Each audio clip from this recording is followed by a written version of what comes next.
예. 여러분, 우리가 회사를 다니다가 회사에서 어려운 일이 있고 그거리 해결이 안 되면 밤에 잠을 자다가 갑자기 벌떡 일어날 수가 있지요. 교회 생활을 하다가 예상치 못한 오해를 받거나 비난을 받게 될 때 밤잠을 이루다가도 갑자기 벌떡 일어나가지고 시간을 보니까 1시, 2시가 될 그런 경험을 아마 해보신 적도 있으실 겁니다. 그렇게 일어나서 속상하기도 하고 그래서 원망과 불평 가운데 한숨을 푹푹 내쉬기도 하고 그러지요. 직장 다니시는 분은 내일 그냥 아침에 가가지고 사표를 그냥 상사의 얼굴에 집어 던지고 나와버릴까 이런 생각 안 하기 어려울 거예요. 그리고 내일 아침에 당장 목사님께 전화해가지고 나 이거 못하겠다고 그렇게 말을 해버려야지 이런 생각을 할 수도 있죠. 우리가 살면서 어떻게 그런 일이 없겠어요? 그러할 때 우리는 어떻게 반응해야 될까? 또 어떻게 반응하게 될 때 하나님이 기뻐하실까? 이런 부분들을 우리가 같이 오늘 말씀을 통해서 생각해 보았으면 좋겠습니다. 오늘 말씀은 사도행전 16장에 그 빌립보에 갔을 때 이야기거든요. 사도 바울이 빌립보에서 아직 교회가 세워지기 전에 복음을 전하기 위하여서 기도하러 다니는데 귀신 들린 한 여종을 만납니다. 근데 이 여종이 진짜 귀신이 들려서 사도 바울의 정체를 귀신같이 알아냅니다. 하나님의 종이라는 거예요. 하나님의 놀라운 능력을 가지고 있는 종이다. 계속 따라다니면서 귀찮게 하니까 사도 바울이 도저히 안 되겠다라고 생각해가지고 귀신을 쫓아내줍니다. 그러니까 귀신을 쫓아내니까 그 여종은 이제 더 이상 귀신에게 괴롭힘을 당하지 않으니까 잘 되었는데 문제는 뭐냐면 주인이 문제인 거예요. 이 귀신 들린 여종을 통하여서 점을 치게 하고 돈을 많이 벌었었는데 갑자기 귀신이 떠나가니까 영험이 없어져 버린 거죠. 그래가지고 아무리 점을 칠래도 점괘가 안 나온 거예요. 그러니까 사람 여종이 하나 온전해지고 안 온전해지고보다 더 중요한 것은 주인의 입장에서 돈이 되느냐 안 되느냐가 더 중요하잖아요. 얼마나 많은 사람들이 그렇습니까? 저 사람이 온전해지느냐 안 온전해지냐 그거 관심 없다. 나한테 이익이 되느냐 안 되느냐 이렇게 살아가는 사람 많거든요. 여종의 주인이 그랬습니다. 아니 종이 온전해지고 안 온전해지니까 뭐가 중요해? 내 수익이 떨어졌는데 그래가지고 이 바울 일행을 붙잡아가지고 이 고수를 해가지고 어떻게 되냐면 이 심하게 매질을 하는 일이 생기게 되어집니다. 한번 22절 보세요. 16장 22절에 보니까 무리가 일제 일어나 고발하니 상관들이 사도 바울과 실라와 그 일행들의 옷을 찢어 벗기고 매로 치라 하여 23절에 보니까 많이 친 후에 옥에 가두고 간수에게 명하여 든든히 지키라 하니라. 많이 쳤습니다. 많이 맞았어요. 그리고 착고가 채워지고 감옥에 갇히게 되어집니다. 사도 바울이 잘못한 게 뭐가 있죠? 하나도 없잖아요. 귀신 들린 여종을 온전케 한 것 말고는 아무것도 없어요. 잘한 일이죠. 근데 억울하게 많이 매질을 당하였고 그리고 불법적인 거죠. 이 로마 시민이니까 이거는 재판도 안 하고 매질을 한다? 있을 수 없는 일이에요. 불법한 일, 억울한 일을 당해가지고 감옥에 갇혀 있는데 이 정도 매질을 당하면 잠을 잘 수가 없죠. 잠깐 선잠을 자다가도 통증 때문에 고통 때문에 깨어 일어나게 되어집니다. 아픈 사람에게 밤은 왜 그렇게 긴지 몰라요. 그래가지고 밤에 깨어가지고 억울하고 속상한 마음에 씩씩대면서 원망했습니까? 그렇지 않더라. 25절 다시 한번 읽어봅시다. 시작. 한밤중에 바울과 실라가 기도하고 하나님을 찬송하며 죄수들이 듣더라. 이 기가 막히게 억울한 상황에서 사도 바울은 원망하고 분해하고 미워하는 것이 아니라 하나님 앞에 기도하고 찬송을 올리더라. 여러분, 우리가 억울한 일을 당했을 때 이 두 가지 반응이 있을 수 있어요. 싹 사람하고 해결하는 반응이 있고 하나님 앞에 탄식하는 반응이 있습니다. 우리가 억울한 일을 당하면요, 사람 붙들고 이야기하면서 내가 얼마나 억울한지, 내가 얼마나 속상한지 내 마음 좀 알아달라고 이렇게 말할 수 있는 거죠. 그리고 그 사람하고 나에게 억울한 일을 만들어준 그 사람을 자꾸 생각을 하게 되니까 어떻게 되는 거예요? 그 사람이 미워지는 거예요. 근데요, 하나님의 사람은 사람하고도 해결할 일은 해결해야 되지만 먼저 어떻게 해야 되냐? 하나님 앞에 내 억울함을 가지고 나아가는 것이 하나님의 사람의 우선적이고 지혜로운 방법이다. 그래서 바울은 기도하고 찬송을 합니다. 내가 억울한 일을 당했지만 이 일을 허락하신 분도 하나님이시다. 좋으신 하나님께서 이 억울하고 속상한 일을 허락하신 데는 무엇인가 뜻이 있으실 것이다. 그래서 좋으신 하나님, 선하신 하나님에 대한 신뢰 가운데 한밤중에 기도하고 찬송하고 있는 거예요. 여러분, 우리가 너무나 속상하고 억울하면 기도도 잘 안 되지만 그때는 뭐 해야 되냐? 하나님 앞에 씨름하면서 찬송하시기를 바랍니다. 찬송은 되더라고요. 그렇죠? 속상하고 억울하면 기도도 안 되고요, 성경도 잘 안 읽히고 그러긴 하는데 뭐는 되냐? 희한하게 찬송은 돼요. 찬송을 하다 보면 성령님께서 내 마음을 어루만지기 시작해요. 어루만지시면서 하나님 앞에 생각을 하게 되고 하나님의 어떤 고요한 음성이 들려오는 거예요. 왜 선하신 하나님께서 이런 일을 허락하셨을까? 왜 이러한 일이 이렇게 어렵게 되었을까? 때로는 하나님이 허락하시기도 하고요, 때로는 우리가 미숙해서 자초하기도 하죠. 근데 그 한밤중에 깰 수밖에 없는 그 상황 속에서 사람을 탓하고 원망하고 불평할 것이냐, 아니면 하나님 앞에 씨름할 것이냐, 이 굉장히 중요한 분기점이다. 바울과 실라는 하나님 앞에 기도하고 찬송을 하였습니다. 기도하고 찬송을 하는데 죄수들이 들었잖아요. 근데 죄수들이 들은 것뿐만 아니라 누가 들으신 것이다? 하늘에 계신 하나님께서 들으신 거다. 하나님이 들으십니다. 여러분, 기가 막히게 어려운 상황 속에서 찬송하면요, 내 찬송을 이 기가 막힌 상황 속에서도 원망하지 않고 내가 하나님 앞에 씨름하는 이 씨름을 하나님께서 들으시고 보신다. 여러분, 이걸 붙드시기 바랍니다. 하나님이 들으셨어요. 그래가지고 갑자기 지진이 일어나고요, 감옥문이 열리고 착고가 다 풀어지는 이 역사가 일어나게 됩니다. 이 무엇입니까? 기적인 거죠. 억울할 때 하나님 앞에 찬양을 했더니 하나님께서 들으시고 기적의 역사를 일으키시더라. 여러분, 물론 우리가 억울한 일을 당하여서 탄식하고 슬퍼할 때 하나님이 긍휼히 여기시지만 그 가운데서도 기도하는 이에게는 하나님께서 하늘의 보좌에서 능력을 내려주시더라. 이렇게 볼 수가 있는 거죠. 여러분, 그래서 사도 바울은 지금 감옥에 있지만 이 감옥을 무엇로 바꿉니까? 이 감옥에 음침하고 이 슬픔이 많고 억울함이 많은 그 감옥을 찬송하는 가운데 거기에 천국이 임하게 되어지는 거예요. 하나님의 임재가 강하게 나타납니다.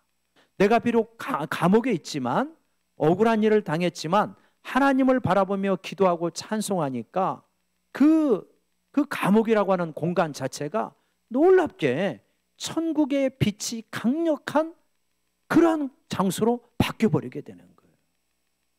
여러분, 우리가요, 감옥에 있어도 하나님 앞에 기도하면 그 감옥이 하나님의 임재가 가득한 곳으로 바뀌고, 내가 병원에 있어도 하나님을 간절히 바라고 찬송하면요, 그 병원이 천국으로 바뀐다는 것을 체험하시기 바랍니다. 내가 살고 있는 집이 초가집이라고 하더라도요, 거기서 하나님을 간절히 바라고 기도하면 초가집이 놀랍게 하나님의 임재가 가득한 천국으로 바뀌게 되어져요. 이게 정신 승리가 아닙니다. 실제로 성령께서 우리 가운데 기쁨을 줘요. 근데요, 궁궐이라 할지라도요, 내가 사람을 원망하고 가족끼리 미워하고 다투면요, 궁궐 아무 소용없습니다. 넓고 쓸쓸하기만 해요. 오히려 초가 삼간이라도 하나님의 임재가 가득하고 서로의 사랑과 신뢰가 가득할 때 그곳이 천국으로 바뀌는 것이다. 근데 우리들은 어떻게 기도하냐면, 하나님, 우리 집이 초가집인데 빨리 궁궐로 바꿔주세요, 이렇게 기도할 때가 많아요. 병원에 있을 때, 하나님, 이 병원에서 빨리 나가서 자유롭게 걸어다니고 싶어요, 이렇게 기도할 때가 많다고요. 감옥에 있는 사도 바울이 빨리 이 감옥에서 나가서 내 억울함을 풀게 해주세요, 이렇게 기도하지 않았다니까요. 거기서 하나님께 기도하고 찬송하면서 하나님의 선하심을 붙들었다. 여러분, 하나님께서는 환경을 먼저 바꾸는 게 아니라 우리의 마음을 먼저 바꾸시는 분입니다. 그러니까 우리의 마음이 천국으로 바뀌면 환경도 서서히 천국으로 바뀌는 것이다. 환경이 아무리 좋아도요, 내 마음이 지옥같이 살잖아요. 환경도 서서히 지옥처럼 바뀌어갑니다. 근데 지옥과 같은 환경이어도 내 마음이 천국이 되어지면 이게 환경이 서서히 천국으로 바뀌는 것이다. 그래서 하나님께서는 먼저 환경을 바꾸는 게 아니라 뭘 먼저 바꾸신다? 우리 마음을 바꾸신다. 지금 여러분 굉장히 어렵고 힘든 상황이라 할지라도 먼저 내 마음 속에 예수 그리스도를 온전히 붙드시기를 바랍니다. 그렇게 되면요, 이 마음이 천국으로 바뀌면서 환경이 이제 바뀌는 역사를 체험하게 되는 거예요. 우리 선생님, 우리 438장 한번 찬송가 가볼까요? 438장 3절 보세요. 3절을 보시면, 높은 산이 거친들이 초막이나 궁궐이나 내 주 예수 모신 곳이 그 어디나 하늘나라. 그러니까 초막에 있기 때문에 나는 불행할 수밖에 없다, 이게 아니라니까요. 초막에 있어도 예수님만 모시고 있으면 그 어느 곳이든 하늘나라가 되어진다. 회사에 일이 많다 할지라도 내가 여기서 진짜 예수님을 모시고 예수님과 동행하면 이게 하늘나라가 되어지고, 내가 병원에 있어서 참 힘들지만 그래도 내 곁에 진짜 예수님이 계신 것을 믿고 예수님을 온전히 내 마음의 중심에 모시면 그곳이 하늘나라가 되어집니다. 여러분, 이 사도 바울의 찬양을 생각하면서 우리 438장 3절 한번 같이 불러보자고요. 3절입니다.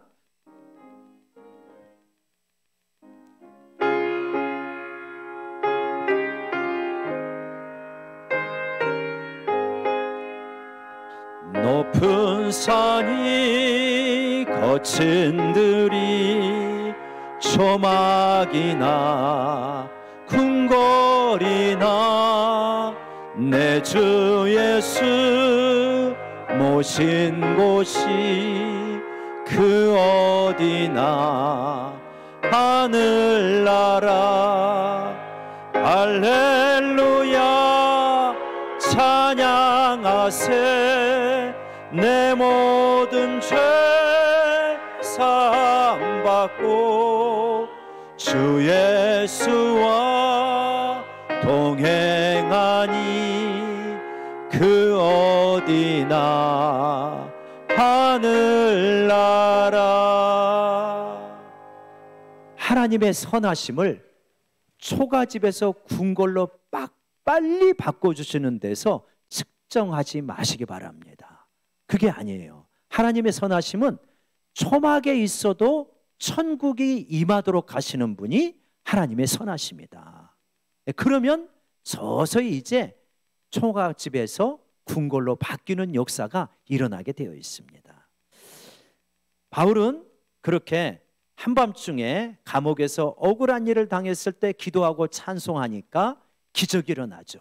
지진이 일어나고 착고가 풀리고 옥문이 열리고, 그래서 야, 여기가 바로 천국이었구나 하는 것을 깨닫게 되어지는데, 그 동일한 공간에서 정말 반대의 삶을 사는 사람이 있습니다. 그게 누구냐면 빌립보 간수예요. 빌립보 간수의 모습을 한번 보세요. 우리 많은 한국의 현대인들하고 비슷합니다. 27절 같이 읽어볼까요? 같이요. 시작. 간수가 자다가 깨어 옥문들이 열린 것을 보고 죄수들이 도망한 줄 생각하고 칼을 빼어 자결하려 하거늘. 자, 이 간수가요 자고 있어요. 자면 돼요? 안 돼요? 안 돼요. 어느 정도로 안 되냐? 심각하게 안 돼요. 사도행전 12장에 보면 이 당시에 간수의 위치를, 그들의 신분을 알 수 있는 장면이 나옵니다. 베드로가 감옥에 있고 내일 사형이 집행하려고 해요. 근데 천사가 그 밤중에 나타나 가지고 베드로를 빼내는 장면이 나오거든요. 그 다음 날 베드로를 끌어내 가지고 사형을 시키려고 하는데 베드로가 사라져 버렸어요. 간수를 신문합니다. 어떻게 된 거냐? 모르겠습니다. 갑자기 졸려 가지고 잤는데 깨고 보니까 없어졌습니다. 너 경고야, 감봉이야, 너 사표내, 그렇게 합니까? 아니에요. 바로 죽여버렸어요. 간수의 위치가 그렇게 엄중한 위치란 말이에요. 그러니까 죄수가 도망치게 되면 죄수가 받아야 될 형벌을 받는 게 간수예요. 그런데 이 간수가 지금 뭐하고 있더라? 잠을 자고 있더라. 그것을 너무 잘 알고 있는 간수가 잠을 잘 정도로 어떠냐? 안일하더라. 자기 맡긴 일에 너무나 안일해요. 많은 사람들이요 안일하게 살아갑니다. 내게 주어진 사명이 있고 내게 주어진 직업이 있고 내게 주어진 역할이 있는데 제대로 감당하지 않아요. 제대로 감당하지 않으면서 또 마음은 어떻습니까? 내가 회사에 가서 제대로 일을 안 하니까 회사에서 나에게 월급을 반만 줘도 할 말이 없다 그럽니까? 내가 일은 안일하게 하더라도요 나에게 오는 몫이 줄어들면요 난리 납니다. 심보가 그래요. 그러니까 참 이렇게 살아가는 분들이 우리 주변에 상당히 있을 수가 있다. 내게 주어진 일은 충성스럽게 감당하지 않고 내 권리는 악착같이 보장받으려고 하는 마음이 혹시 나에게 있는 것은 아닌가? 이거는 하나님 앞에 부끄러운 모습이다. 하나님이 기뻐하시는 모습이 아니고 이방인과 같은 모습이다. 하나님을 알지 못하는 간수의 모습이다. 잘 살려고 하면 그만큼 애를 쓰고 공부 잘하려고 하면 밤잠을 줄이면서 공부해야 되고 그런 것이 당연한 이치 아니겠습니까? 그런데 대가는 지불하지 않으려고 하면서 그리고 수고는 하지 않으려고 하면서 대가는 충분히 받으려고 하는 마음은 하나님이 기뻐 받으실 수 없는 마음이다. 여러분 우리 옆 사람 바라보면서 한번 같이 경고합시다. 뭐라고 경고해야 될까요? 갑자기 영어가 생각이 안 나. No pain, no gain이던가요? 그 말이 맞던가요? 우리 한번 영어로 No pain, no gain.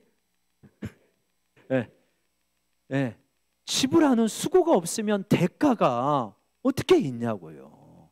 이 빌립보 간수같이 살면 안 된다는 것을 우리에게 보여주는 거죠. 하나님은 모르기 때문에 이렇게 살아요. 또요 어떻게 하냐면 이 간수 보세요. 감옥문이 열렸어요. 지금 지하 감옥이니까 먼지가 지진이 일어났으니까 먼지가 뿌옇고 등불도 환하게 뭐 형광등 있고 그런 때가 아니잖아요. 그럼 감옥문이 열린 것만 보고 급히 막 칼을 빼가지고 죽으려고 합니다. 뭘 합니까? 지금 상황이 어떻게 됐는지 자세하게 관찰을 해야 되죠. 근데 관찰을 안 하고 뭐가 그렇게 급해요 죽는 게? 그냥 막 그 자리에서 칼 빼가지고 자기 목을 찌르려고 하는 이 모습을 볼 수 있습니다. 얼마나 급하고 얼마나 사고가 극단적인지.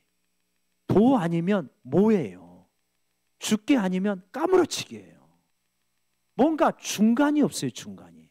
사고를 all or nothing, 전부 아니면 전무, 성공 아니면 인생 끝난 거예요. 그 중간에 여러 단계가 있는데 여러 길이 있는데 이런 식으로 굉장히 흑백 논리적으로 이렇게 극단적인 사고를 한다. 자, 우리 청년이 있다고 합시다. 상당히 사랑했던 사람인데 헤어져요. 그러면 몇 날 며칠 힘든 거는 맞죠. 어떻게 안 그럴 수 있겠어요. 그러나 이 사람 말고도 얼마든지 좋은 사람이 있을 수 있다. 이렇게 생각을 해야죠. 내가 들어가는 회사가 있지만, 들어가기를 원하는 회사가 있지만 내가 2번, 3번 했는데도 안 된다. 그러면 다른 길이 얼마든지 있을 수 있다 생각을 해야지요. 하나님이 얼마나 많은 인생의 기회와 시간과 젊음과 능력을 우리에게 주셨습니까? 근데 왜 그렇게 사고가 극단적으로 이거 아니면은 끝난다 이런 식의 사고로 했냐고요.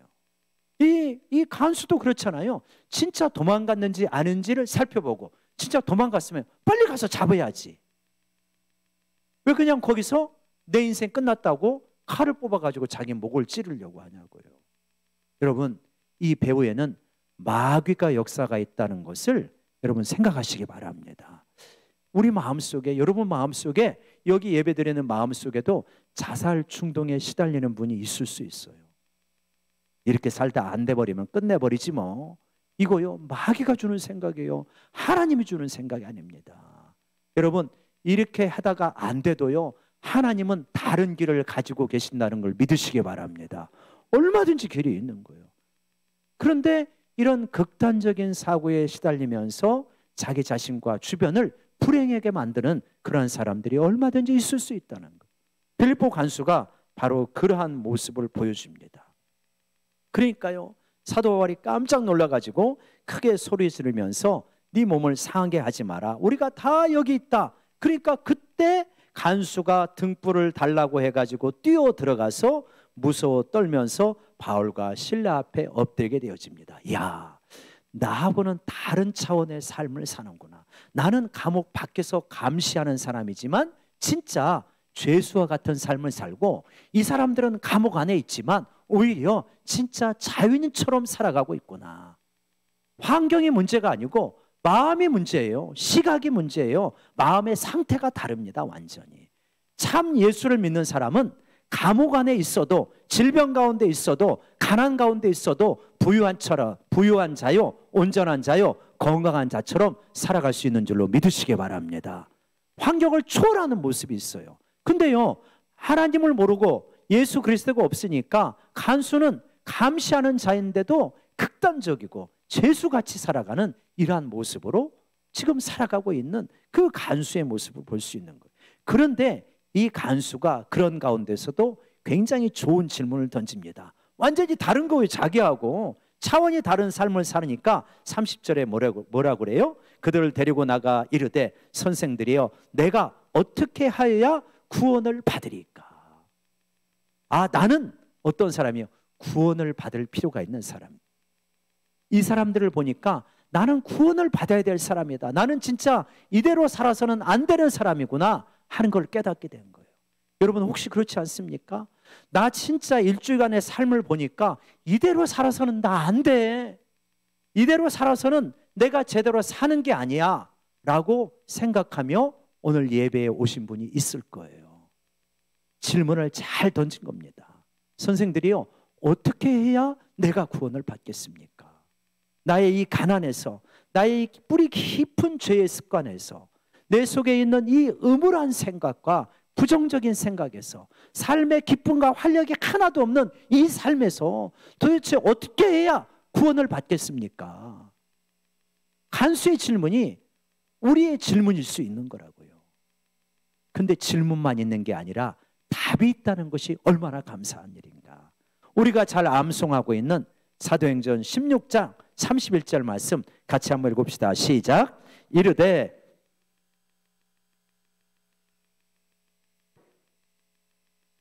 해답은 무엇입니까? 주 예수를 믿으라.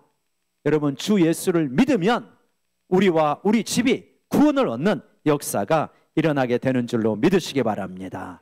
주 예수를 믿어야 되는 거예요. 주 예수를 믿게 되어지면 구원을 얻게 되어지는 거예요. 왜요? 왜 구원을 얻을 수 있습니까? 주님은 우리에게 구원을 주실 만한 능력을 가지고 계세요. 우리 주변에 있는 많은 좋은 분들도 우리를 돕기를 원하지만 능력이 없어서 돕지 못하는 경우도 있어요. 근데 우리를 능히 구원에 이룰 수 있는 그러한 능력을 가지고 계신다. 또요, 주님은 우리를 구원하시고자 하는 강한 의지를 가지고 계셔요. 그래서 우리를 언제든지 돕고자 하고 도울 수 있는 능력이 계시고, 그렇기 때문에 주 예수를 믿게 되어질 때 구원에 이룰 수 있다. 근데 여러분, 내가 분명히 예수님을 믿기 때문에 이 자리에 왔는데, 지난 한 주간도 예수님을 믿으면서 산다고 살았는데 왜 내게 이 구원의 역사는 분명하게 일어나지 않는 것일까? 여러분 보세요. 이날 이 간수가 예수님을 믿고 세례를 받고 24절에 가보니까, 아니 34절에 가보니까 그들을 데리고 자기 집에 올라가서 음식을 차려주고 그와 온 집안이 하나님을 믿음으로 어떻게 하더라? 크게 기뻐하니라. 예수님을 믿으면, 진짜 구원을 받으면 어떤 역사가 일어나는가? 크게 기뻐하는 역사가 일어나게 된다. 내 마음속에 구원의 감격, 내 마음속에, 내 삶 속에 구원의 증거들이 나타나게 되어 있다. 근데 여러분, 나는 분명히 예수님을 믿는데 왜 내 삶 속에는 구원의 감격이 없고 기쁨이 약할까? 왜 그럴까요? 왜 그런 것 같아요?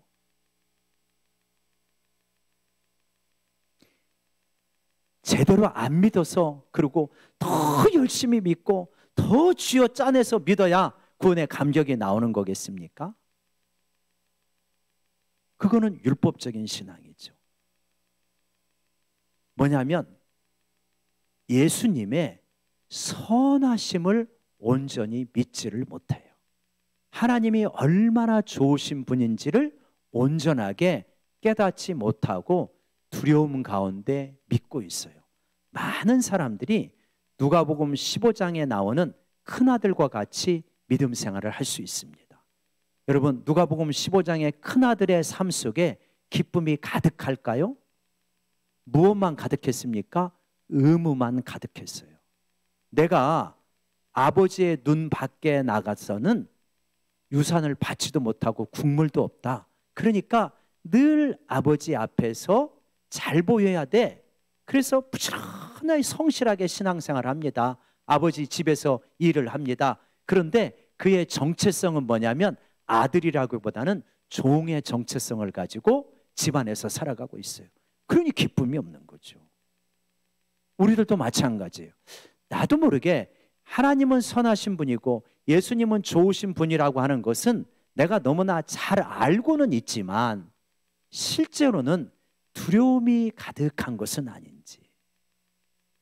얼마든지 우리는 신앙생활을 그렇게 할 수 있다. 하나님이 얼마나 좋으신 분인가. 여러분, 에덴 동산에 하나님께서 아담을 만드시는 장면을 보면 어성경에서 그런 비유를 하잖아요. 마치 내가 물고기를 정말 사랑스럽게 키우고 싶으면 어떻게 합니까? 수족관에 가서 수조를 사다가 깨끗하게 씻고 그 다음에 돌을 사고 모래를 사고 자갈을 사고 그래서 거기다 설치를 하고 그 다음에 이끼를 뿌려놓고 수초를 놓고 그 다음에 물레방아를 하고 그 다음에 거기다 산소를 공급하고 불을 켜놓고 전기를 딱 꽂아가지고 모든 물고기가 살 수 있는 최적의 환경을 만들어줍니다. 그리고 물고기를 그 물고기 집에 가가지고 사가지고 거기다가 물고기를 금붕어를 탁 놓으면서 그러면서 이 주인이 뭐라고 합니까? 내가 여기다가 너 이렇게 다 만들었으니까 내 말 잘 들어. 안 들으면 너 죽어. 그렇게 말하겠습니까? 그 주인이 뭐라고 그래? 얘야, 네가 살 수 있는 모든 거를 만들어 놨단다. 최적의 조건을 만들어줬어. 그러니 다 물고기를 거기다 넣으면서 너는 어떻게 살아라? 행복하게 살아라. 나를 바라보면서 행복하게 살아라. 이게 주인의 심정. 하나님께서 우리가 이 땅을 살면서 필요한 모든 최적의 조건을, 최선의 것을 내 형편 속에서 다 주신 거예요. 다 주시면서 나에게 어떻게 살아가라고 하냐? 너는 내가 너의 곁에서 늘 너와 함께 있으니까 너는 나를 의지하면서 정말 네가 살 수 있는 최선의 삶, 기쁨의 삶, 행복한 삶을 살아라. 이것이 하나님의 심정입니다. 그거를 우리가 이해를 하지 못하고 내가 잘못 살다가는 하나님께 버림받을지도 모르는데, 하나님께서 나에게 징계를 내릴지도 모르는데 늘 이러는 불안함과 두려움 가운데 살아요. 우리가 상당히 하나님의 선하심을 누리며 살아가지 못한다는 것은 어디에서 알 수 있느냐? 우리가 하나님 앞에 충성할 때 보면 알 수가 있는 거예요. 무슨 말이냐? 여기 한 청년이 있다고 합시다. 이 청년이 교회 일에 열심히 있어요. 그런데 교회에서 지금 청년부 리더죠, 중고등부 교사죠, 그 다음에 찬양팀 반주를 하는 그러한 어떤 형제나 자매가 있다고 합시다. 그러다 보니까 여름에 할 일이 너무 많은 거야. 청년부 수련회 가야지, 리더니까 리더 준비 MT 해야지, 그 다음에 중고등부 또 수련회 가니까 따라가야지, 교회에서 뭐 특세 한다고 하니까 기도해야지. 그러면서 한 달이 그렇게 쑥 지나갔네요. 그럴 때 속으로 생각하는 거예요. 교회 일하다가 한 달 공쳐버렸네. 아, 정말 인생을 이렇게 사는 게 아닌데 내가 지금 뭐 하고 있는 거지? 내가 내년에는 절대로 이런 거 다 내려놓으리라, 이렇게 생각을 할 수가 있잖아요. 근데 뭘 모르고 있는 거예요? 하나님의 선하심을 놓치고 봉사하고 있는, 하나님이 얼마나 좋으신 분인가, 하나님이 얼마나 우리를 사랑하시고 그분 앞에서 내가 충성하고 봉사하는 것이 얼마나 영광스러운 일인가. 이 하나님의 선하신 그분과 함께 걸어가는 것이 복이지 않겠습니까? 선하신 그분 앞에 충성하는 것이 의무고, 내가 혹시라도 이렇게 안 하면 하나님이 주실 복을 안 주시고, 이렇게 안 하면 하나님이 내 인생에 어려움을 가져올까 봐, 그럴까 봐 내가 눈치 보면서 봉사하고 충성하는, 그거는 우리가 하나님의 선하심을 놓치고 살아가는 것이다. 여러분, 하나님의 선하심을 확신하면 우리의 봉사나 헌신이나 충성이 정말 기쁨이 된다는 것을 체험하게 될 줄로 믿습니다. 제가요, 최근에 하나님의 선하심을 붙들면서 많이 묵상을 하는데, 이번에 이제 힐링 캠프가 있는데, 힐링 캠프를 하면서도 여러분, 어떤 사람은요 불안한 가운데 힐링 캠프 준비할 수 있어요. 안 되면 어떡하지? 잘 안 되면 어떡하지? 성도들이 많이 안 오면 어떡하지? 젊은 사람들은 왜 이렇게 안 오는 거야? 이런 식으로 불안과 예민함과 신경질 가운데 힐링 캠프 준비할 수 있어요. 근데요, 저 그렇게 안 했거든요. 하나님은 선하시다. 우리에게 정말 좋은 것을 주시려고 예비하고 계신다. 설사 이것이 내가 원하는 수준만큼 잘 안 된다 할지라도 하나님의 우리를 사랑하시는 그 손길, 그 인도하시면 아무런 문제가 없다. 하나님이 좋은 거 주시려고 예비하시고 계실 거야. 그러니까 똑같은 준비를 하더라고도요, 어떤 사람은 굉장히 불안함, 예민함, 신경질, 초조함, 다른 사람의 비난, 이런 거 의식하면서 준비하는 적이 있고요, 어떤 사람은 편안함 가운데서 감사하고 기뻐하는 가운데서 누리면서 준비할 수 있는 거예요. 준비는 똑같아요. 근데 마음이 다른 거예요. 내가 하나님의 선하심을 붙들고 살아가느냐, 아니면 하나님을 늘 두려워하는 데서 살아가느냐, 다른 겁니다. 다른 사람의 반응에 대해서도 마찬가지예요. 어떤 사람이 누군가 나를 오해해서 조금 안 좋은 이야기를 하잖아요. 어떤 사람은 이 하나님의 선하심을 놓치고 살아가는 사람은요, 그것 때문에 굉장히 예민해집니다. 짜증이 나요. 싸우고 싶은 마음이 생기고 갈등이 생기고 모든 게 원망스럽고 충성하고자 하는 마음도, 그 열기도 확 사라져 버립니다. 하나님의 선하심을 놓치면 이렇게 되어져요. 그래서 늘 다른 사람과 비교해. 누가 좀 잘 되어지면요, 그렇게 힘들어 마음이. 희한하죠? 왜 다른 사람이 좀 잘 되어지면 이렇게 힘들어? 우리 자녀는 저렇게 속썩이고 있는데 왜 저 집 자녀는 저렇게 잘 되는 거야? 하나님은 참 이상하셔. 내가 이렇게 충성한 것도 몰라주시고. 하나님의 선하심을 놓치니까 자꾸 비교하고 경쟁하고 짜증스럽고 이렇게 믿게 되어져요. 근데요, 반대로 하나님의 선하심을 붙들고 살아가면 남의 집 자녀가 잘 되는 거, 그것도 감사한 일이에요. 우리 자녀가 지금 약간 어려움을 겪고 있지만 다 여기에는 하나님의 선하신 뜻이 있을 것이다. 모든 것이 합력해서 선을 이루어갈 것이다. 그러면서 마음에 여유가 생기고 기대하는 소망이 생기게 되어집니다. 여러분, 우리가 예수님을 믿대요. 예수님의 선하심을 붙들고 믿으시기를 간절히 원합니다. 그러면요, 인생의 색깔이 굉장히 달라지기 시작해요. 굉장히 달라지기 시작합니다. 저는 요즘은 그렇게 일어나요. 아침에 일어나자마자 하나님의 선하심을 붙들어요. 우리에게 가장 좋은 것을 주기를 원하시는 하나님께서 오늘 어떠한 선물을 주실까? 어떠한 만남을 주실까? 어떠한 은혜를 주실까? 그 기대감을 가지고 하나님, 오늘도 하나님 앞에서 하나님의 선하심을 붙들며 살겠습니다. 이렇게 되어지는 거예요. 하나님의 선하심을 붙들면요, 회개할 때도 다른 방식으로 회개합니다. 하나님의 선하심을 붙들지 못하면 그러면 어떻게 하냐면 계속 쥐어 짜내는 회개를 하는 거예요. 하나님, 내가 이러다가 하나님 버림받는 자녀가 되지 않을까 두렵습니다. 회개도 늘 두려움 가운데 해요.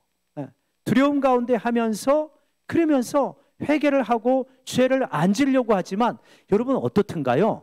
이 두려움 가운데서 회개하고 죄를 안 지려고 씨름을 하면은 잘 이겨냅니까? 잘 이겨내지 못합니까? 제 경험으로 볼 때는 잘 이겨내지 못합니다. 희한하죠? 굉장히 애통해하고 회개하고 다시 죄를 안 지려고 그렇게 다짐을 하는데 그런데도 또 넘어지는 거예요. 하나님의 선하심을 붙들지 못하고 두려움 가운데 신앙생활을 하니까.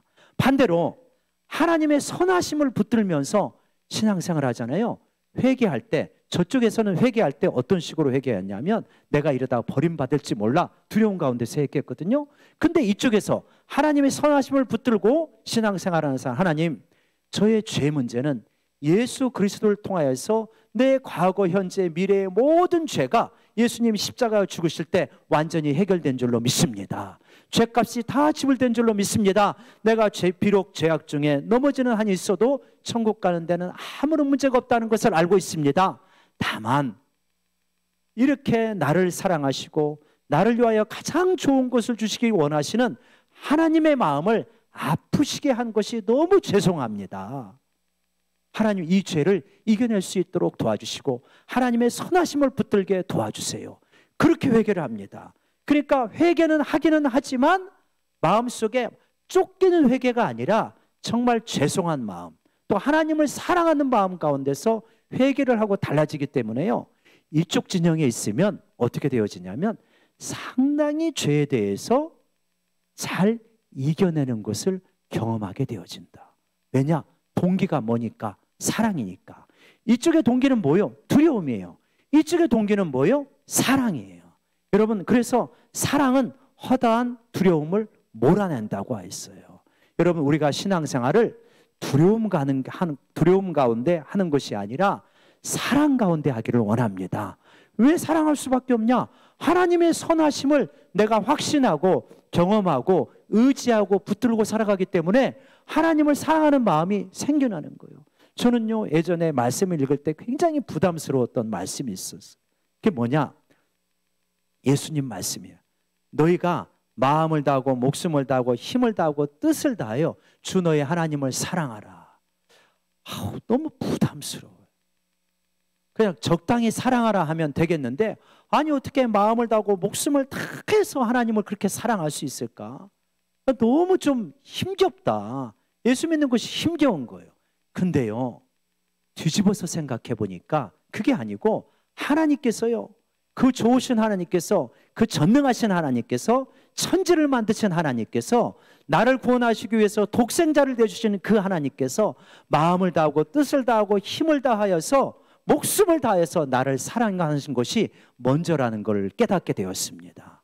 하나님이 그렇게 나를 자신의 모든 것을 바쳐서 사랑하시는 거예요. 내가 이렇게 너를 사랑하니까 너도 이 사랑을 깨닫고 그렇게 반응하지 않을래? 이 말씀이더라고요. 그러니까 마음을 다해 사랑하는 것이 부담이 아니에요. 두려움이 아니에요. 그 말을 뒤집어보니까 세상에 이렇게나 나를 사랑하고 계셨네. 나는 마음 쬐끔 드리는데 하나님은 온 마음을 다 주셨구나. 나는 목숨의 일부 드리면서 되게 아까워하는데 하나님 목숨 전체를 주셨구나. 그 사랑으로 그렇게 사랑하고 계시니 주님 너무 감사하네요. 그 사랑에 조금이라도 보답하는 그러한 신앙생활이 되고 싶어요. 이미 그걸 다 주셨는데 내가 조금이라도 그 사랑에 반응하며 주님 앞에 가고 싶어요. 이러한 자연스러운 고백이 되어지는 것이다. 여러분, 주 예수를 이렇게 믿으면요, 어떻게 구원을 안 받겠습니까? 주 예수를 믿으면 어떻게 내 가족에 선한 영향력이 없겠어요? 여러분, 주 예수를 쥐어 짜서 믿는 것이 아니라 그분의 선하심을 먼저 붙드는 것이 여러분 가장 바른 길이요 빠른 길이라고 믿습니다. 주 예수를 믿어요. 우리 다 믿어요. 근데 어떻게 믿느냐? 정말 그분의 선하심을 붙들고 믿어야 된다.